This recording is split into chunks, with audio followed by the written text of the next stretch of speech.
us right now and you're on the floor and your heart stops beating, would you want CPR to be performed on you? Yeah? Everyone? So, according to a survey from Stanford University School of Medicine, 9 in 10 studying physicians would not want CPR to be performed on them. So while you're pondering why, I'll be talking about that during the speech. So,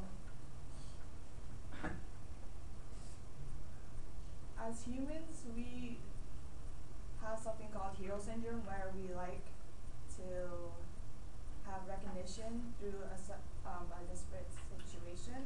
And to satisfy this need, we learn CPR because it's readily available for everyone to learn. And as a nurse, I wanted to learn about the risk of CPR and how it actually prolongs life.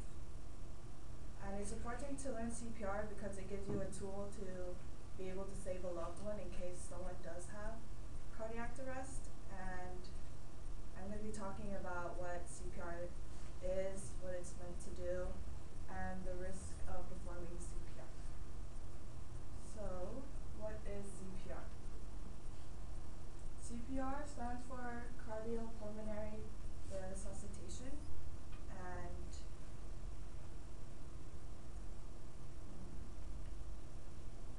it's performed on someone who is suffering from cardiac arrest as a means to prolong life before they're being sent to the hospital for proper treatment. And what cardiac arrest is that the heart stops beating, blood stops flowing through the body, your lungs stop providing oxygen, and then your brain shuts down, and that's when it's considered that you're dead. And during this time, you have 5 minutes to have blood flow so that you're not dead. So the point of CPR is to perform chest compressions that mimic the heart to pump the blood through the body. And when you're breathing into their mouth, it's to provide oxygen for the blood. So now that I talked about what CPR is, when do we use CPR? So according to Kathleen Handel, a doctor of emergency medicine and author of Doc's First Aid Guide, cardiac arrest can occur at any time. And what leads to cardiac arrest could be heart attack, suffocation, allergic reaction, drowning, choking, or electric shock.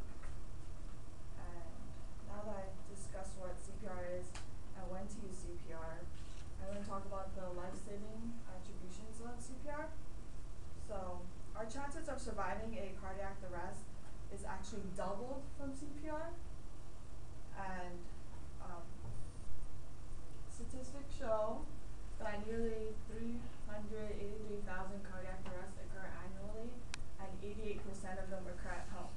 So most likely you're going to be performing CPR on someone you know, a family member, a loved one, or a spouse. So experts want you to learn CPR to have a tool to be able to save your loved one. And like I talked about earlier, you have 5 minutes to be able to have the blood flowing through the body, and odds are the paramedics aren't going to be able to get there in 5 minutes, and they might be dead before even being able to get to the hospital. So learning CPR is able to give you a source to prolong their life. And now I talked about what CPR is and how it aims to prolong life, I'm going to talk about the risk of CPR. So why are physicians against it if it's able to prolong their life? The reason being that only 1 in 20 people actually survive from cardiac arrest, even if they're being performed CPR on.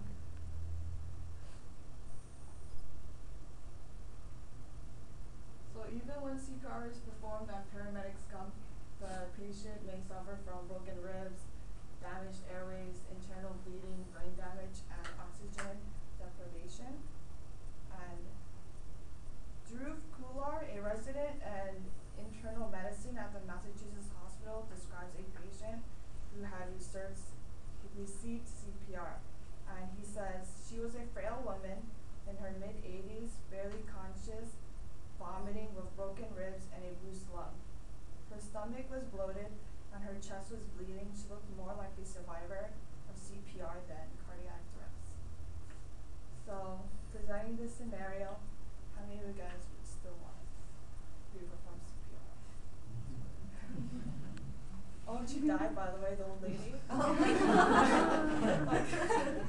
like a few days later, she still died, and she went through all that traumatic experience. So, how many would you guys still want? Okay, so now that I explained what CPR is and the pros and cons of CPR and the risk of CPR, I'm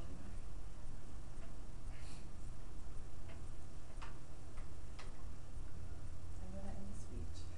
In conclusion, CPR is known as a life-saving technique. Before you're able to, or before you decide to perform CPR on someone, it's important to know the risk of CPR and what you're getting yourself into and